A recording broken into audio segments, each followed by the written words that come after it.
Muraho neza nshuti bavandimwe, turabasuhuje. Abenshi muranzi ntago ari ngombwa kwibwirana, ariko amazina nge nitwa Nyabasita. Tuba turi kumwe n'umutumirwa wacu ahangaha, umuntu wigize umusitare cyane wo mu nzego. Mufitiye akantu keza cyane, turebe ko ikizamini mufitiye ari bugitsinde. Ngufitiye abasitare nakuzaniye ahangaha, so uri ready kunsubiza ibibazo ngufitiye? Nawe sinakuzaniye urabamenya neza? Ngahe ibwira abatumirwa bacu. Ya murakoze cyane. Amazina nitwa Umutoniwase Elizabeth, ndi umukobwa w'abagunga, ndi umwishwa w'abanyabyinshi, nshatswe mu Barundi babongera. Urakoze cyane Elizabeth. Uyu ni umusitare, yigize umusitare cyane, ariko ngiye kumwereka abantu hano mfite hano kuri telefone, abatubwire avuge ni bande, abazi gute. Hari umuntu ushaka kukwereka ahangaha, uyu muntu ushobora kumuzi?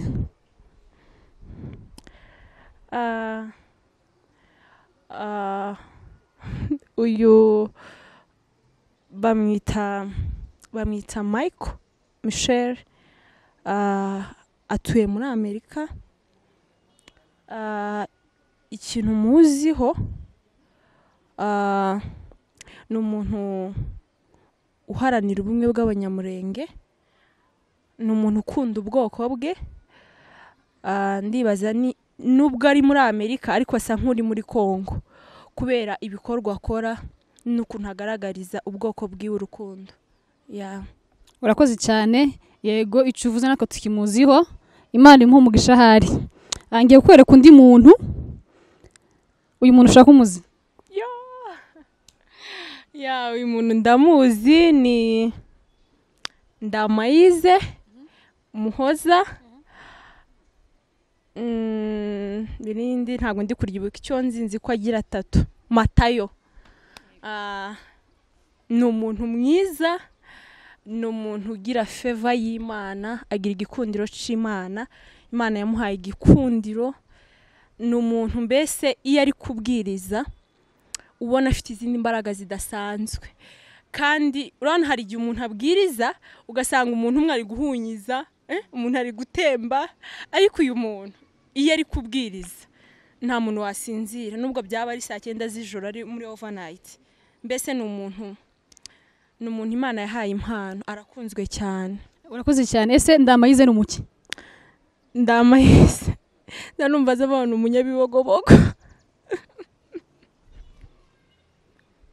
Nakubajije ngo Ndamayize ni umuki, kuko hari abantu bashobora kuba badukurikiranye bazi ko Ndamayize wenda ari umunyamurenge, ari umubembe, ari umukenya, ariko wewe uvuze ko umuzi, wavuze ko uri umusitari. Ndamayize ni umusitari nyabaki, ni umuki? Ni umunyamurenge. Ntabwo nzi umurara wiwe, gusa nzi ko ari umunyamurenge. Okay, abantu bazi ubwoko bwa Ndamayize muratwandikira muri comment. Dukomeze. Okay, hari umuntu ngiye kukwereka. Ndabizi ko uyu muntu ari special cyane mu bwoko bwacu. Uyu muntu ushaka kumuzi? Uyu muntu ni umubyeyi wacu, ni umumama mwiza, ni umumama Imana yahaye ijambo. Bamwita Kanziga, Pasiteri Kanziga.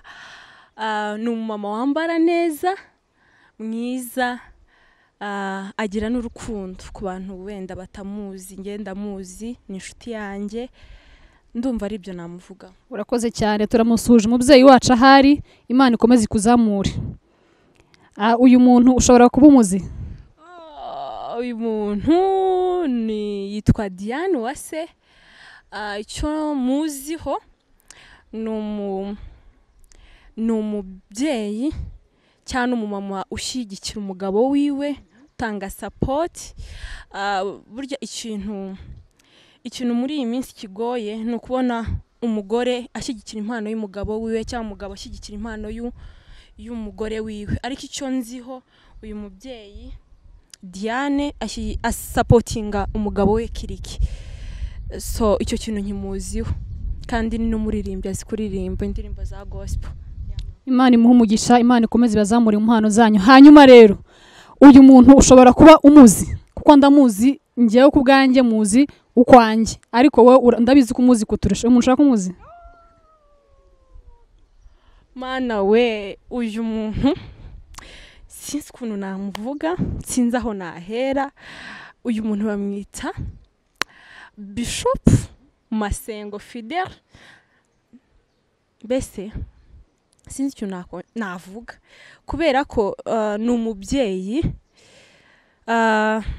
ikindi kintu navuga ni umubyeyi usapotinga impano z'urubyiruko mbese iyo yamaze kumenya ko uyu muntu afite impano yo kuririmba cyangwa afite impano runaka aramusapotinga kandi ni umuntu mwiza agira urukundo kandi ikindi namuvugaho ni urabona abantu iyo abantu bakomeye abantu bafite izina kugira ngo umubone biragora ariko uyu muntu iyo umuntu amushaka ari umukristo ashaka kumuganiriza ashaka kumugezaho ibibazo runaka ashaka kumugisha inama aramubona nukuri ahari Imana imuha umugisha ndamukunda turagusuje Bishop Fidel Masengo God bless you hanyuma dufite undi muntu ahangaha uyu muntu ushaka umuzi mana noneho nawe abantu wanzaniye sinzi uyu muntu bamwita ni Revera Gisakado ni umubyeyi w'urubyiruko ni umuntu w'inshuti y'urubyiruko ndakeka kurusha n'abantu bakuru kubera ndakeka ku giti cyanjye uko muzi ni wa muntu ushobora kugira ikibazo mbere kugira ngo ugire undi muntu ugisha inama niwe muntu wa mbere ni umuntu ugira urukundo kandi ni umuyumbe kuva kera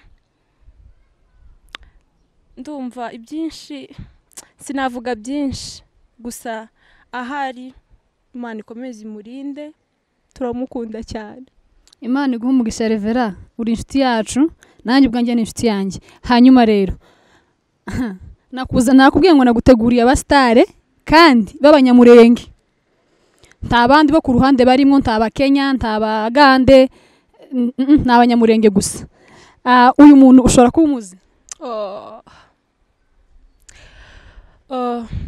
uyu muntu ndamuzi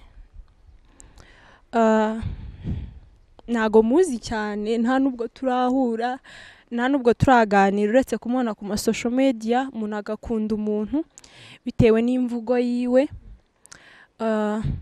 uyu muntu bamwita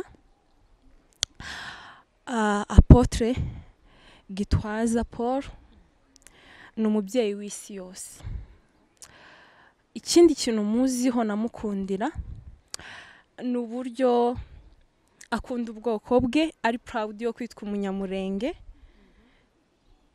icyo kintu nkimuziho niyo ari kubwiriza niyo ari imbere y'abantu ntatinya kuvuga ko ari umunyamurenge icyo kintu nkimuziho kandi ni umubyeyi uduha ijambo tukanyurwa umugabo watoranyijwe n'Imana urakoze cyane turacyari mu bashumba badushumbye muri kino gihe aba bantu ushaka kubaza abantu ndabazi ni couple ya Ben na Chance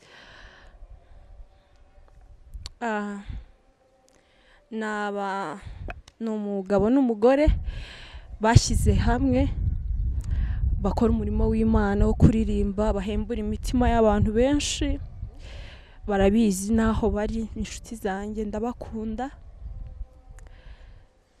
hanyuma rero Isabelle twari tuvuze hejuru y'abashumba badushumbye muri kino kinyejana uretse ko atari abanyamurenge bonyine bayoboye ubwoko bwinshi ushobora kutubwira ibintu nka bingahe bakoze icya mbere reka mvuge kuri Apotre Gitwaza kera tukiba impunzi tukiva muri Kongo iwacu hamaze guterwa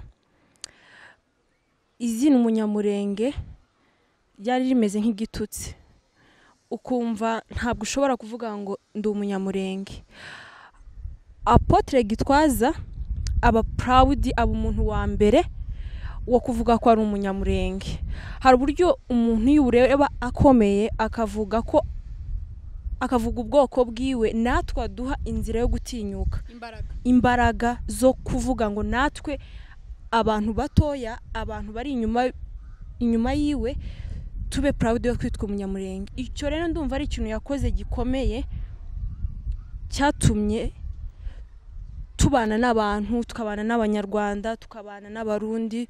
Bakubaza uri muntu ki, ukumva ugomba kuvuga ko ndi umunyamurenge kubera ko uri proud, kubera umuntu umwe wabivuze waduhaye inzira yo kunyuramo.